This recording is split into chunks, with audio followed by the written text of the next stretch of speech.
There are a lot of opinions about how to properly season and care for your cast iron. I think it's actually really simple. I'm going to show you today what oils I use to season mine, keeping them looking pristine and working perfectly. Join me inside, I'll show you what you need.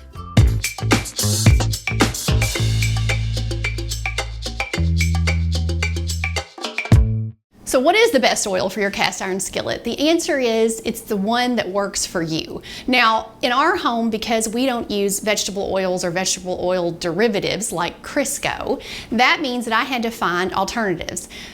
Crisco is okay if you want to use that. There are lots of cast iron purists in the world who believe that that is the best way to season. I'm going to show you what I use, and it's one of these solid fats. So I go with either a pastured lard, a good quality lard.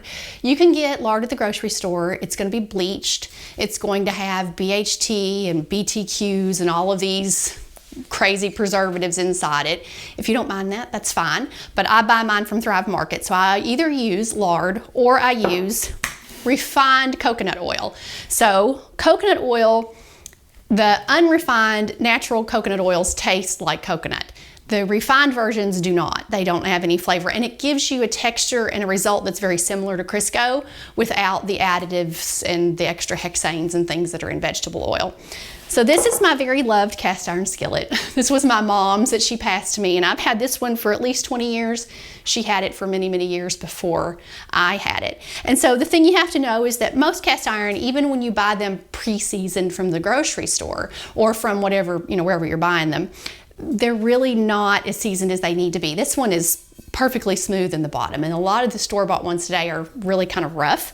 So you'll have to work on it a while to get it where you need it to be. My preference as far as my seasoning, of course, is going to be the lard. The drawback to lard is that if you're going to season your cast iron and then put it away and not use it for months and months, that lard could go a little bit rancid or a little bit off on your skillet. When you heat it up, it's really not going to be a problem, but some people think that they don't want to use animal fats like bacon grease or lard for that reason, so it's up to you. With our coconut oil, you just get a little dab out. I can use either one. I'll just use this one for now. There is a trend, I will tell you, for people who use flaxseed oil in their skillets. The problem with flaxseed oil is that some people find that it flakes over time, that the seasoning just kind of wants to fall off.